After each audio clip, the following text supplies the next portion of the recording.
creates a lifelong bond. The men are there for all of each other's moments in life, but they reserve a special level of respect for the deaths of members. Outlaw motorcycle clubs take funerals seriously. The Bandidos are no exception. In the Bandito world, if you're within 500 miles of the location of a Bandito that dies, it's mandatory attendance for every Bandito within that 500-mile radius. They do those funerals for every Bandito, no matter if they die of old age, in a car accident, a motorcycle accident, or if they're gunned down. The funerals are complete with their own set of rituals. Bandito members are laid to rest with their patches. They are literally buried by their brothers, who take turns throwing dirt on the grave. The Bandito family love does have its limits. Lying, cheating, disobeying, or showing disrespect is all it takes to be excommunicated from the gang. It's a lesson that Richard Scarface Merla would learn the hard way when he murdered San Antonio's favorite son. When Merla murdered him, it was almost like he had murdered a Bandito. That's how the Banditos reacted to it.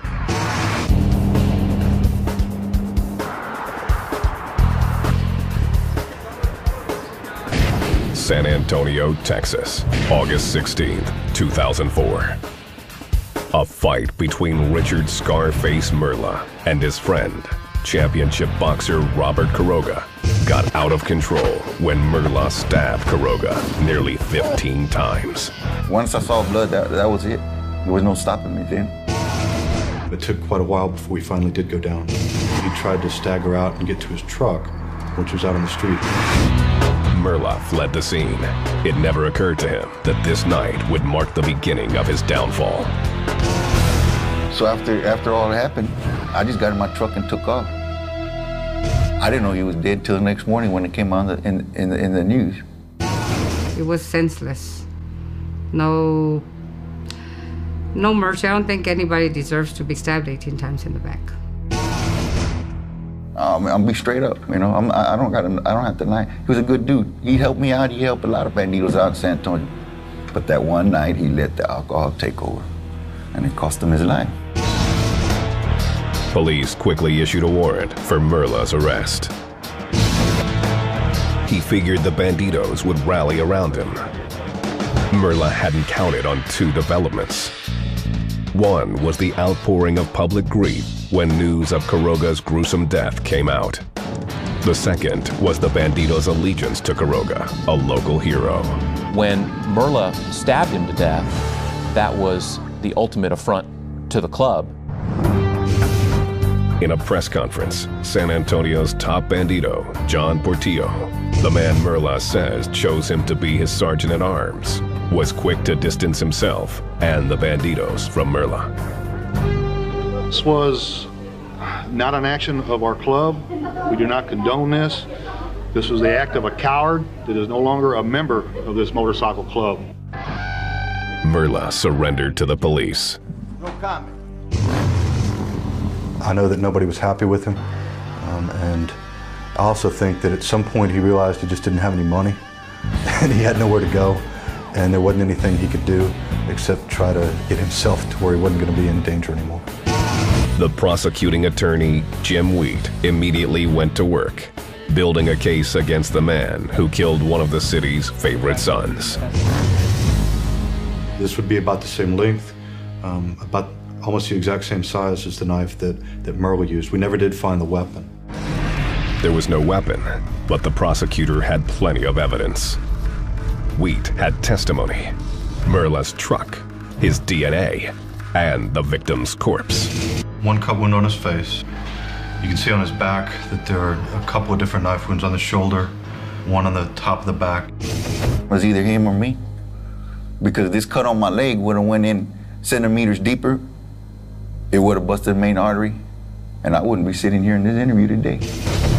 The physical evidence led the prosecution to shrug off Merla's claim that he had committed the murder in self-defense. If you just want to stab somebody once or twice and try to get away to your truck, that's one thing. You know, that could be a self-defense case. When you stab somebody 20 times, it's because you hate them and you want them dead. They also noted blood patterns.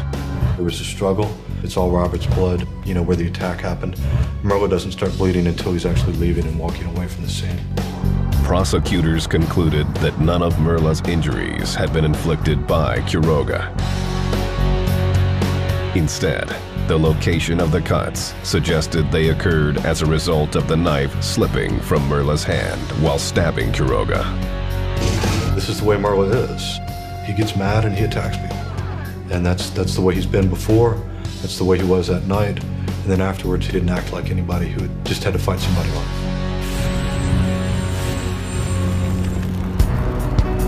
The trial was set to begin on September 12, 2005. To the prosecution's surprise, Merla's attorney asked for a plea bargain before the trial even began.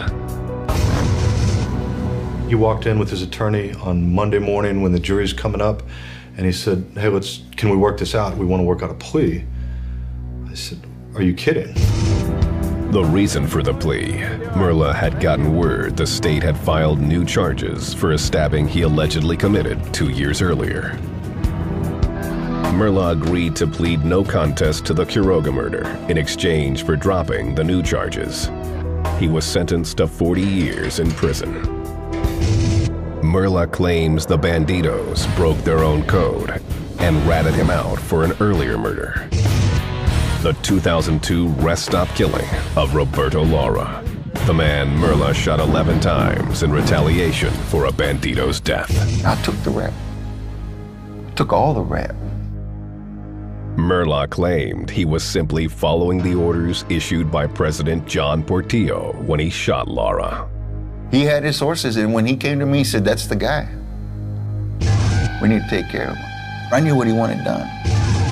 He didn't want no black eyes and broken noses, teeth missing, and I took care of it. Merla says only Portillo had the authority to order the hit. His title says it all. Like chief of police, what does he do? He give orders. Portillo has refused numerous interview requests. He adamantly denies ordering the murder and hasn't been charged with any crime. If I wanted to, I could have been like them and snitches, but it's against my own personal beliefs. It's pointing the finger at other people, man.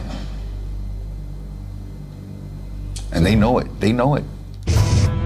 Former Bandido Bill feels Merla shouldn't have been given the shaft by the gang. He was a good person. He's no different than anybody sitting here. If you needed something, he'd give it to you. If you were broke, he had the money he had in his pocket. Whatever you needed, he would do for you. That's what the brotherhood was supposed to be about. Merla isn't the only one the Bandido Brotherhood has failed. One day, Bill answered the door of his home and discovered a couple of Bandidos. They'd been told to collect Bill's patch as payback for a dispute with the gang. You were going to threaten me in my home. That's my castle. That's my kingdom, and I'm God there. And when they're like, here, let me get it for you, and I turn around and flip the safety off Smith & Wesson, and you can get the out of my house, you can get a mother thing. The Bandidos left without Bill's patch, but caught up with him a few months later. The two men snuck up on Bill and jumped him in a parking lot. Infuriated, Bill gave back the patch. He says he had given everything he had to ride with the Bandidos, sacrificing his house, his trucks, and his job. When you're on the road all the time, you're not at home to work to pay bills. You can't pay your bills, and the mortgage company, they ain't gonna let you live in their house for free. Bill, who once lived and breathed for his gang, has settled thousands of miles away from San Antonio. Well, I'm not gonna with them, and hopefully they don't ever want to come with me because they want to get more than they ask for.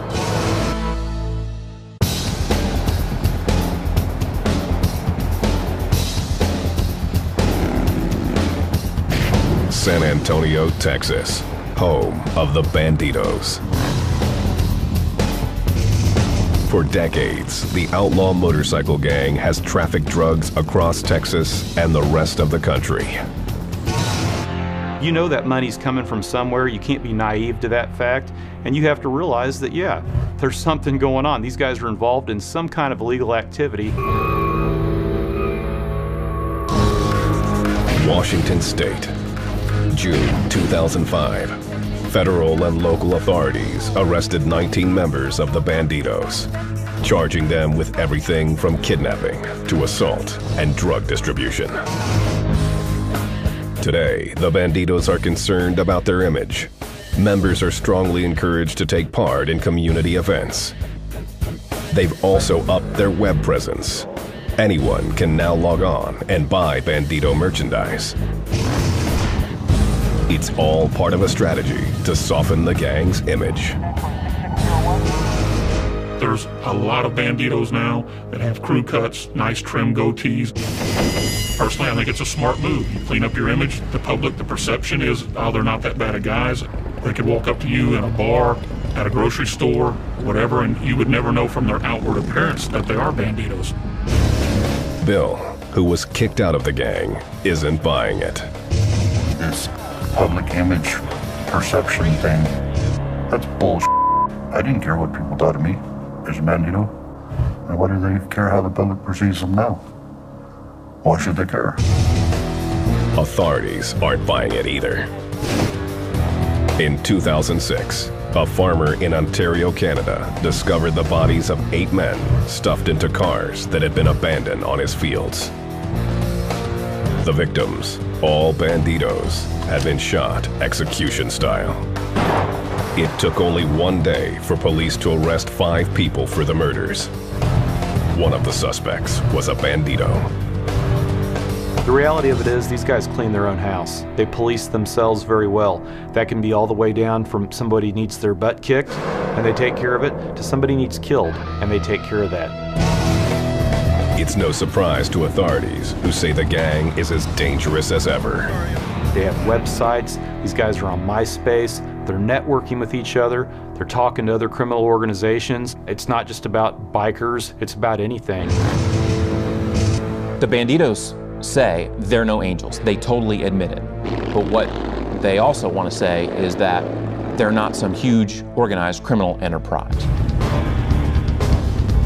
In 2003, after nearly 20 years around the gang, Ed Winterhalter walked away from the Bandidos. He says meth had become too much a part of the lifestyle, but he doesn't harbor hard feelings about his former gang. I'm thankful for the times that I got to see the rest of the world and got to meet a lot of people from a lot of different walks of life.